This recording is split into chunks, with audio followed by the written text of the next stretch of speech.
अब इससे ये दास क्या सिद्ध करना चाहता है?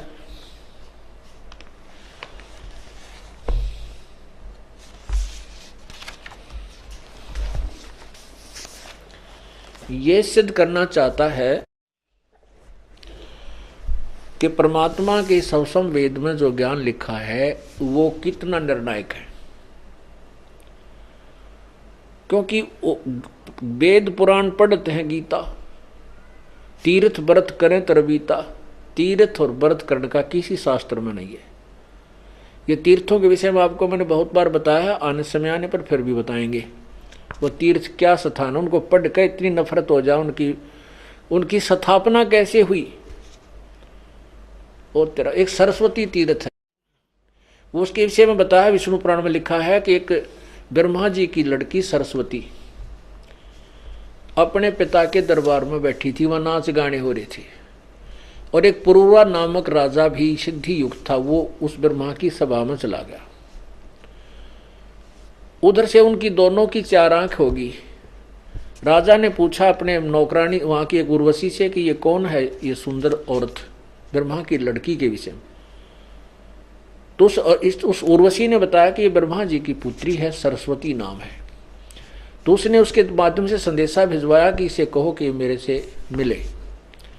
उसने उस उर्वशी के माध्यम से संदेशा पहुंचा तो उस सरस्वती ने स्वीकृति दे दी, और फिर वो नीचे आकर के एक नदी के किनारे पर हजारों वर्षों तक वो दुष्कर्म करते रहे। एक दिन ब्रह्मा जी ने वह देख लिया, उनको श्राप दे दिया।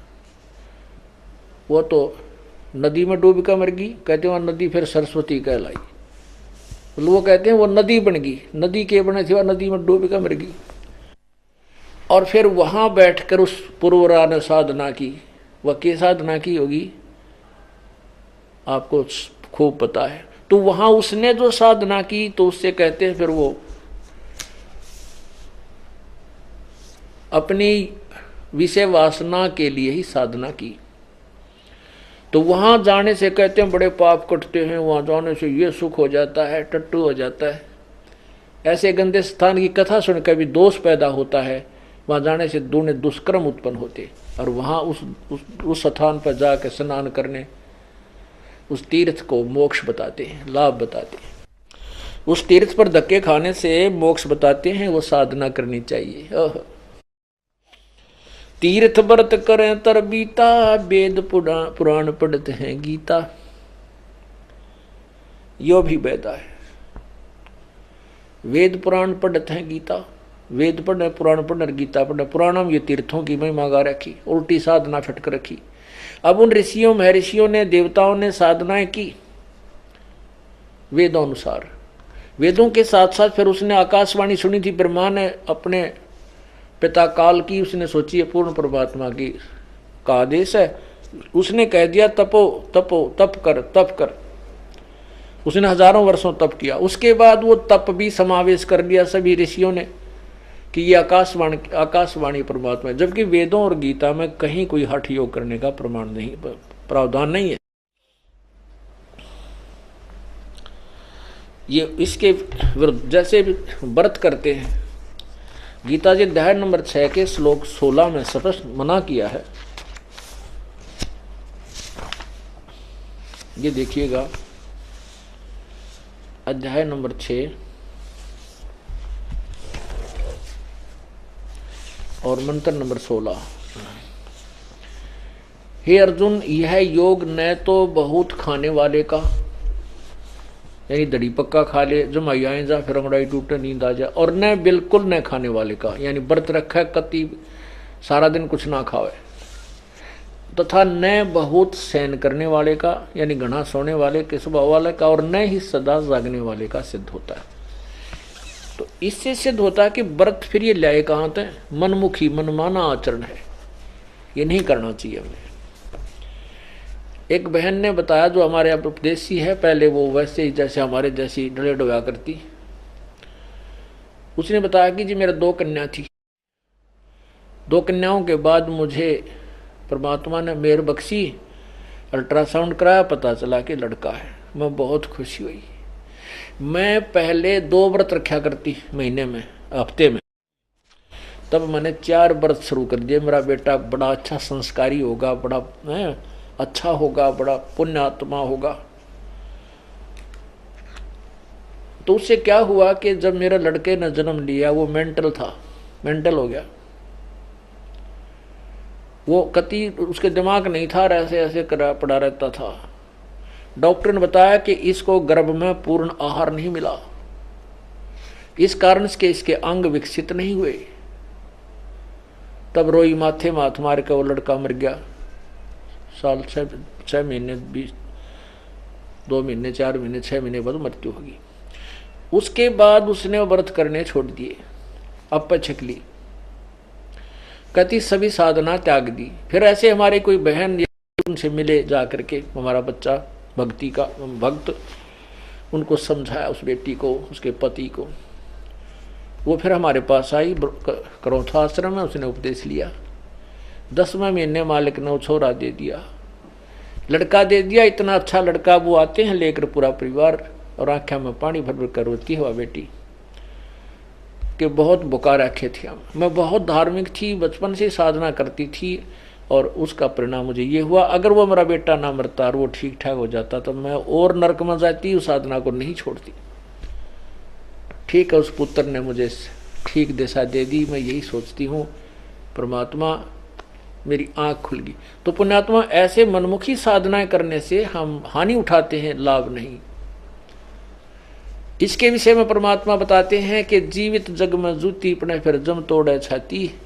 यहाँ जीवित या बिरान माटी होगी कि लड़का ऐसा हुआ, और आगे पता नहीं के होंगे, वो यम के दूत छाती तोड़ेंगे, वो नारा दुख। अब क्या बताते हैं, 4 संप्रदा 52 द्वारे, जिन्हों नहीं निज नाम बेचारे, माला घाल हुए हैं मुक्ता, सटदल हुआ बाई बकदा।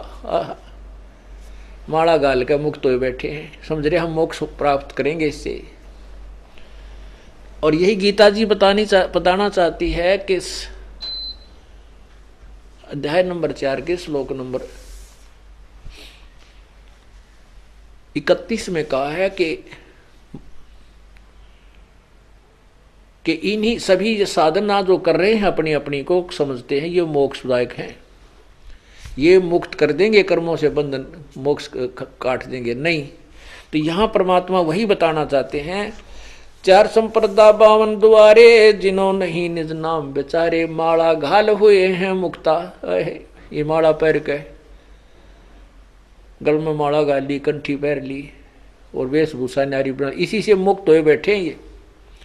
सटदल उवा बाई बकदा, सटदल ये जितने भी संत हैं, नागा, विष्णु, ये जितने गिरी, पुरी, घोड़, गोरी, जंगम, सेवड़े, कहती हैं सब उवा बाई बकदे हैं। इनके पास कोई ज्ञान नहीं है, शास्त्र वाला ज्ञान, तत्व ज्ञान नहीं है। बैरागी बैराग न जाने, बिन सतगुर नहीं चोट निशाने। ओए अब जैसे सतगुरु शब्द इसलिए कहा जाता है क्योंकि गुरु जो है ये नकली हो गए, और इनको पुण्यात्माएं परम संत मान बैठे हैं, इनको गुरु मान बैठे।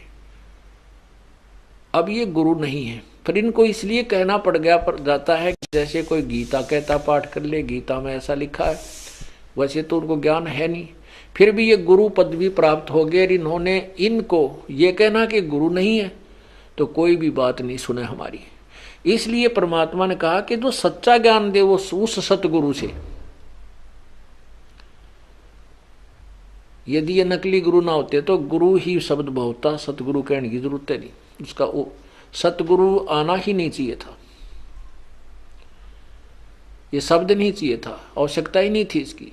सतगुरु इसलिए कहना पड़ा कि ये नकली गुरु हैं, और ये गुरु एक लोकवेद के आधार पर गुरु पक्के हो रहे हैं। अब इसलिए बताना पड़ा कि बिन सतगुरु नहीं चोट निशाने। सतगुरु माने सतगुरु जो तत्वदर्शी संत को सतगुरु कहते हैं। बैरागी बैराग न जाने, बिन सतगुरु नहीं चोट निशाने। बारह बाट बिलोरी, 12 बाट बेटम बिलोरी, सठ दर्शन में भक्ति ठगोरी।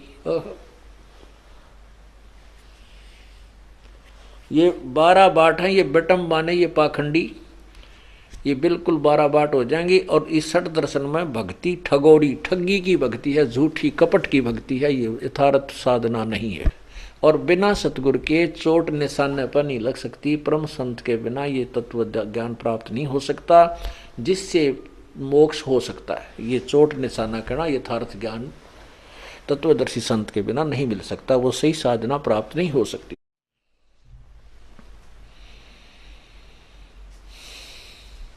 सन्यासी 10 नाम कहावे, शिव शिव करे न संशय जावे। निर्वाणी नी कच्छ निसारा, भूल गए हैं ब्रह्म द्वारा। ये ब्रह्म तक भी नहीं पहुंच पाते। 10 नामी साधु कौन से हैं? 10 नियम बना रखे उन्हें। 10 नियम ये बना रखे हैं, भाई कंठी होनी चाहिए, माला होनी चाहिए, ऐसा होना चाहिए, ऐसा कपड़ा होना चाहिए, ऐसा खाना चाहिए, ऐसा सोना चाहिए, इसी में जगना चाहिए, इसी में सोना चाहिए। ये नहीं, इनको 10 ना अरियन ना कर रटना लगाना चाहिए। ये रोज जाप करो। परमात्मा कहते हैं 10 नाम, सन्यासी 10 नाम कहावे, और शिव जी के उपासक हैं ये। शिव शिव करे न संशय जावे। निर्वाणी ने कच्छ निसारा, भूल गए हैं ब्रह्म द्वारा। ये भी वैदा है, वैधे से भेद अलैदा, यो भी वैधा। सुन सन्यासी कुल क्रमनासी, बगवे प्योंदी भूले धोंदी। छल छिद्र की भक्ति ना कीजय, आगे जवाब कहो क्या दीजिए। सुन सन्यासी कुल क्रमनासी, और भंग में प्योंदी भूले धोंदी। जैसे संत की प्योंद चढ़ा ली, लाल कपड़े पहन लिए या प्योंद चढ़ा ली, और वास्तविक ज्ञान से ये दूर हैं, बहुत दूर है। छल छिद्र की भक्ति ना कीजिए, आगे जवाब कहो क्या दीजिए। अन्य कैसी साधना करते हैं? कुछ ऐसी साधना करते हैं, भरम करम भैरव को पूजें, सत शब्द नहीं साहेब सूझे। माला मुक्ति कक्कड़ हुक्टी, बाणा भोड़ी भांग भसोड़ी। बाना गौड़ी भांग बसोड़ी, यो भी वैदा है, वैदे से भेद अलैदा। यो भी वैदा है। ये दंडी सन्यासी, ये भी 60 दर्शनियां में आते हैं, ये 60 दर्शनों में आते हैं। और ये शिव के ही उपासक या विष्णु के उपासक होते हैं। 60 दर्शनियों में शिव उपासक भी होते हैं। तो ये कहते हैं भांग पीवें और उकटी पीवें, तमाकू। जति जलाली पद बिन खाली, नाम न रत्ता घोरी घत्ता। मंडी बसंता ओढ़े कंथा, बन फल खावे नगर न जावे। यो भी वैदा है। जंगम जैनी फोकट फैनी, नाम न चीना गुरु गुण हीना। यो भी वैदा है। अब क्या बताते हैं